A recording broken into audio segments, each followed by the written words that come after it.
en algún lugar bajo las montañas de Europa Central, oculto de los bombarderos aliados, oculto del mundo exterior.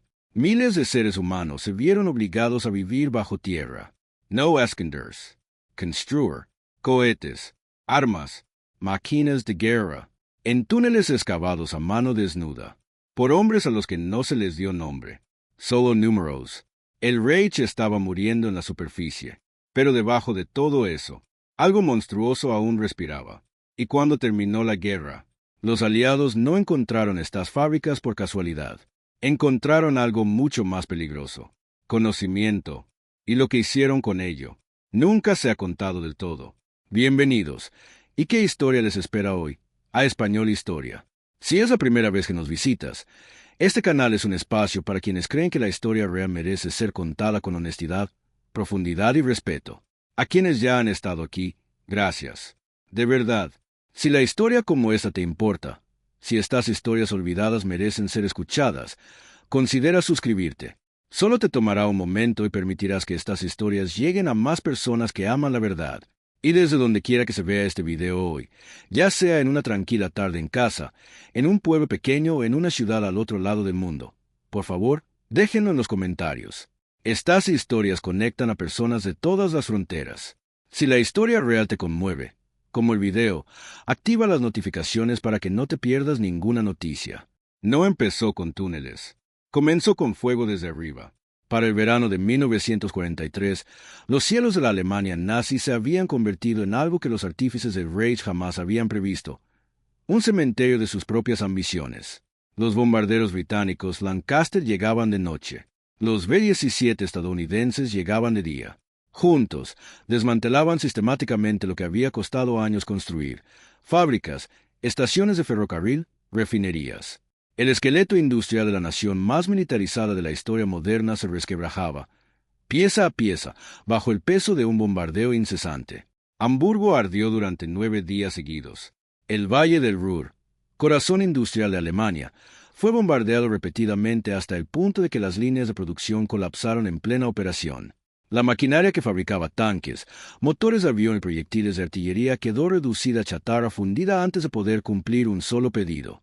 La economía de guerra del Reich, que en su día se proyectó para sostener un imperio de 1000 años, se desangraba a un ritmo vertiginoso, más allá de lo que cualquier ministerio de propaganda pudiera ocultar. Y en medio de esa crisis, un hombre no vio el colapso, sino una oportunidad. Albert Speer no era soldado, era arquitecto, y los arquitectos, por encima de todo, entienden un principio: si la superficie no puede sostenerse, se construye debajo. Como ministro de armamento de Reich, Speer ostentaba en 1943 un poder comparable al del propio Himmler. Controlaba las cuotas de producción, la asignación de mano de obra y las prioridades industriales en toda la maquinaria bélica alemana. Cuando los bombardeos comenzaron a devastar sus fábricas en superficie, la respuesta de Speer no fue la retirada, sino la reubicación, hacia abajo, hacia el interior, fuera del alcance de los aviones aliados, que no podían bombardear lo que no veían. El concepto era elegante en su lógica y salvaje en su ejecución. Programas de armamento completo se trasladarían al subsuelo, no ocultos en sótanos ni refugios reforzados, sino excavados directamente en las montañas, enterrados bajo cientos de metros de roca sólida, aislados del mundo exterior. Instalaciones que ninguna bomba existente hasta entonces podría penetrar. Fábricas que podrían operar durante cualquier ataque aéreo, en completa oscuridad y en absoluto secreto. El primero y más importante de estos emplazamientos ya estaba tomando forma en las montañas Ars, en el centro de Alemania, un vasto complejo de túneles que el Reich denominó simplemente Mittelwerk, obras centrales, un nombre deliberadamente sencillo para algo deliberadamente monstruoso. Pero Speer no podía construir un imperio clandestino él solo. Para ello, necesitaba a Heinrich Himmler. Y Himmler, jefe de las SS y artífice del sistema de campos de concentración, tenía exactamente lo que Speer necesitaba. No hay ingenieros, ni maquinaria, ni recursos, cuerpos, miles de ellos, decenas de miles, hombres despojados de su identidad, de su nacionalidad, de toda protección que la ley civilizada hubiera construido jamás, reducidos a instrumentos de construcción al servicio de la última apuesta industrial de un régimen moribundo. El acuerdo entre el Ministerio de Speer y las SS no fue un convenio formal firmado en una sala de conferencias. Fue algo más discreto y devastador. Un entendimiento mutuo entre dos hombres poderosos de que la vida humana, en cantidades suficientes, podía sustituir al tiempo. El imperio clandestino tenía a su protector, tenía a su arquitecto, ahora necesitaba a sus trabajadores. Y los trenes, procedentes de toda la Europa ocupada, ya estaban en marcha. Si esta historia ya te está conmoviendo, si este tipo de historia oculta te importa, dale me gusta al video y compártelo con alguien que merezca saber la verdad. Existe un sonido que los supervivientes describieron durante décadas. No fue una explosión, no fue un disparo. El sonido de un pico golpeando la roca, hueco, rítmico, interminable, resonando en un túnel tan largo que la entrada desaparecía tras un hombre antes de que llegara al frente de trabajo. Ese sonido era el latido del rage subterráneo, y nunca cesaba, ni de día, ni de noche, ni por el clima, ni por el cansancio, ni por la muerte, porque bajo tierra no existía el clima. Y el agotamiento, según los cálculos de Rage, era simplemente un problema laboral que debía resolverse con la sustitución de trabajadores. A finales de 1943, las SS establecieron lo que se convertiría en uno de los sistemas satélite más brutales de toda la red de campos de concentración. Dora, conocida formalmente como Dora Mittelbau, fue excavada en las mismas montañas de Lars donde se ubicaban los túneles de producción de Mittelwerk.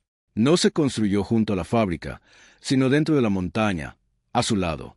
Los prisioneros no se desplazaban al trabajo. Vivían en los túneles, dormían en los túneles y morían en los túneles. Sus cuerpos eran sacados para que el programa de producción no se viera interrumpido por la incomodidad de su muerte. Los números son difíciles de comprender. Aproximadamente 60.000 prisioneros pasaron por Dora entre 1943 y 1945.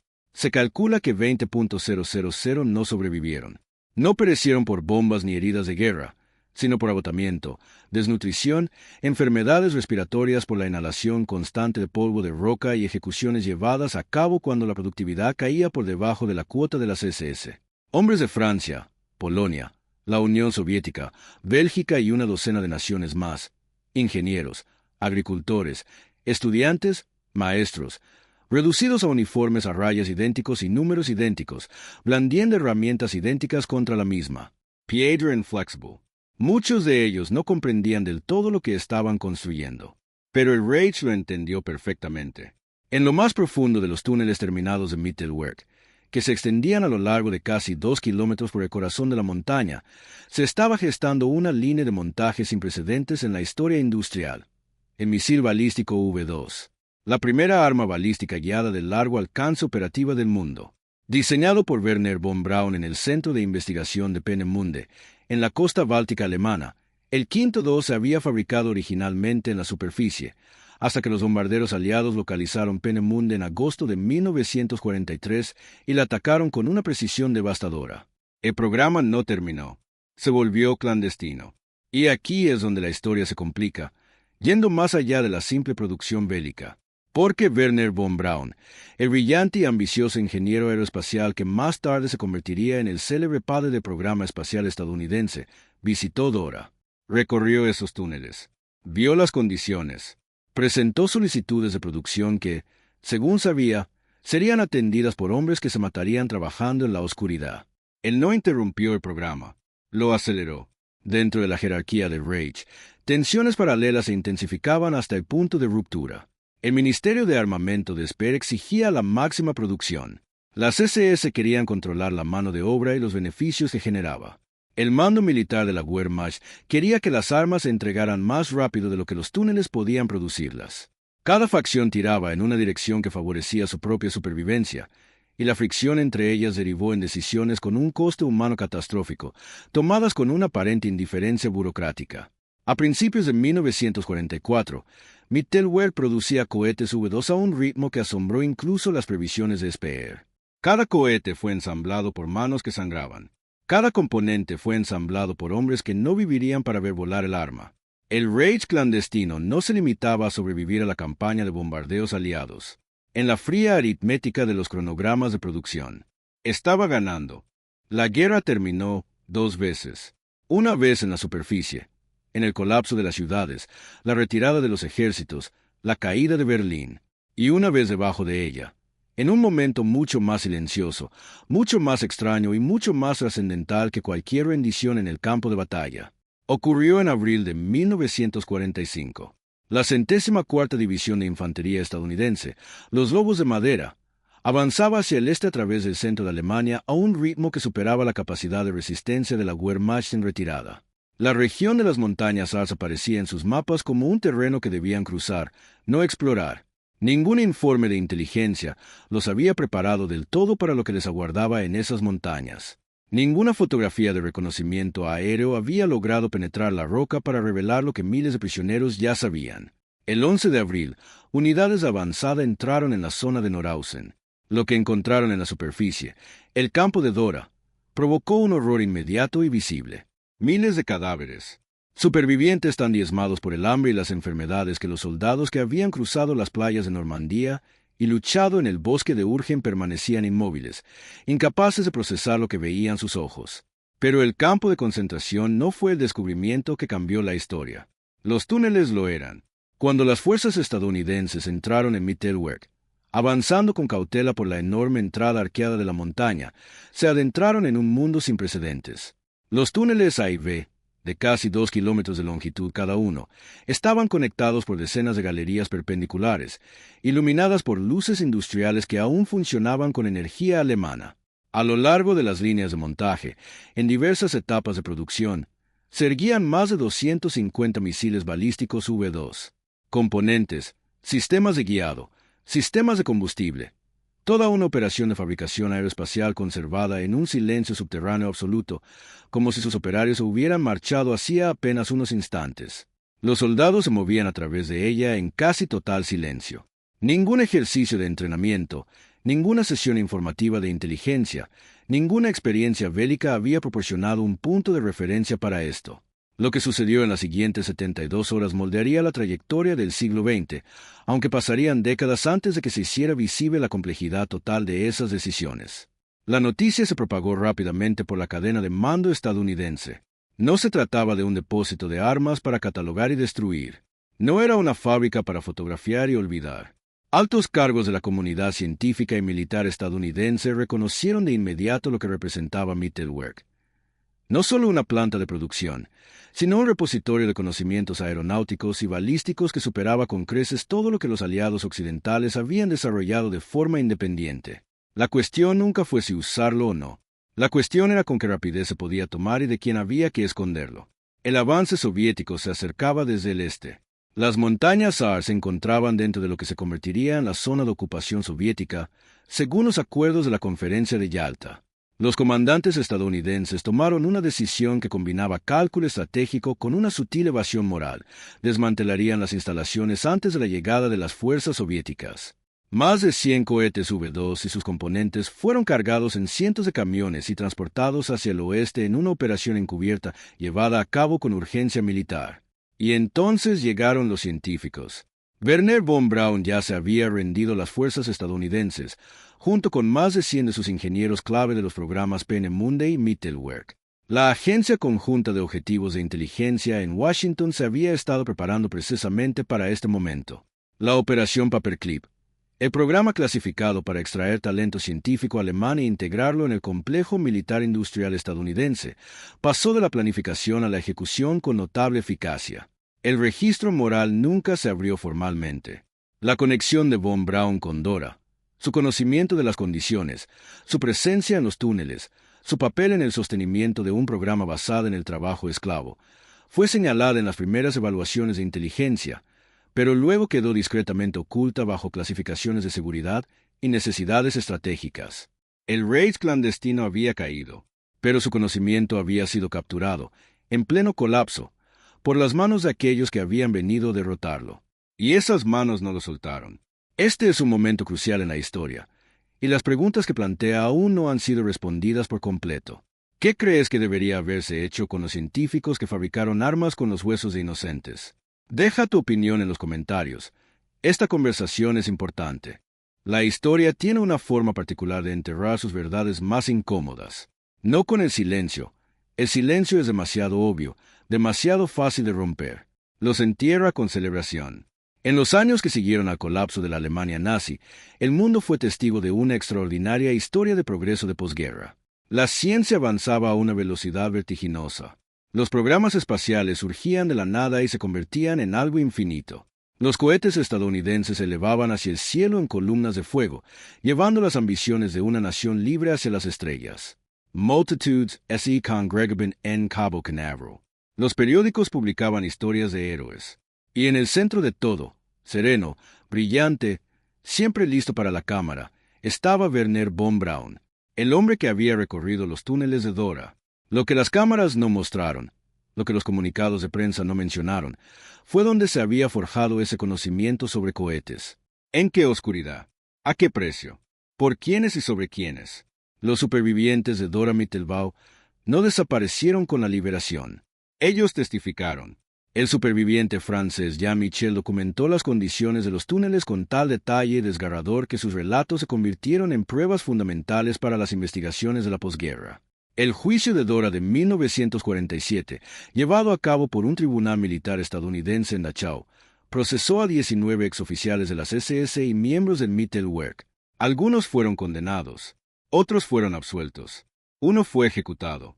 Pero los ingenieros que diseñaron las armas que esos hombres se vieron obligados a construir no estaban presentes en la sala del tribunal. Estaban en Texas. Trasladados a Fort Bliss en el marco de la Operación Paperclip, von Braun y más de 100 científicos alemanes especializados en cohetes fueron integrados sistemáticamente en las Fuerzas Armadas y Espaciales estadounidenses. Sus expedientes fueron borrados y sus registros de guerra alterados u omitidos. Se otorgaron autorizaciones de seguridad a hombres que los propios investigadores del gobierno habían señalado como potenciales criminales de guerra. El cálculo era fríamente pragmático. La Unión Soviética estaba llevando a cabo su propia captación paralela de talento científico alemán, y en la incipiente lógica de la Guerra Fría, la pureza ideológica era un lujo inalcanzable. Las fábricas subterráneas no habían sido destruidas, habían sido traducidos. Sus conocimientos se transfirieron a nuevos programas, nuevas instalaciones, nuevas cadenas de mando, que ahora operan bajo diferentes banderas pero se rigen por el mismo principio fundamental que había gobernado Mittelwerk, que el logro de la supremacía tecnológica justifica la supresión de verdades incómodas. Durante décadas, la información completa permaneció fragmentada, dispersa en archivos clasificados, testimonios de supervivientes con escasa difusión y relatos históricos que ensalzaban el programa espacial sin examinar sus fundamentos. Luego, en la década de 1990, la desclasificación de documentos clave de la Operación Paperclip comenzó a reconstruir lo que se había ocultado deliberadamente. Historiadores e investigadores, Linda Hunt, Anja Jacobsen y otros, reunieron las pruebas que las agencias de inteligencia habían estado dispersando durante 40 años. El retrato que surgió no era el de científicos inocentes atrapados en una época política equivocada. Fueron hombres quienes tomaron decisiones, quienes priorizaron su investigación por encima de las vidas que tenían bajo sus pies, quienes aceptaron las condiciones de su liberación con notable facilidad, porque los nuevos mecenas, al igual que los antiguos, querían lo mismo, los cohetes. Hoy, los túneles de Mittelwerk aún existen bajo las montañas Ars, parcialmente accesibles, parcialmente sellados, una cicatriz física en la tierra que el paisaje circundante nunca ha absorbido por completo. Cerca de allí se alza un monumento a las víctimas de Dora, mantenido por la Fundación Gedenkstätte Mittelbau Dora, cuidado por quienes comprenden que la memoria, por dolorosa que sea, es la única forma de justicia que perdura.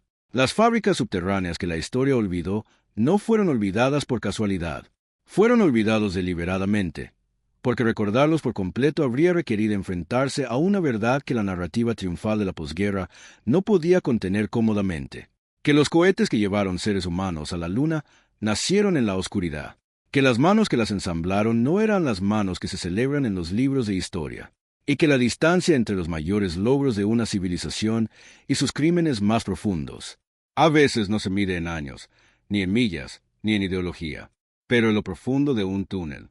Las historias más profundas son las que se entierran con más cuidado y las que más vale la pena descubrir. Si esta historia te conmovió, compártela con alguien que merezca conocer la verdad. Suscríbete a Español Historia para que nunca te pierdas estos capítulos olvidados. Y si este tipo de historia oculta te interesa, la próxima historia que te espera en este canal es igual de profunda. Ya está ahí. Ve a buscarla.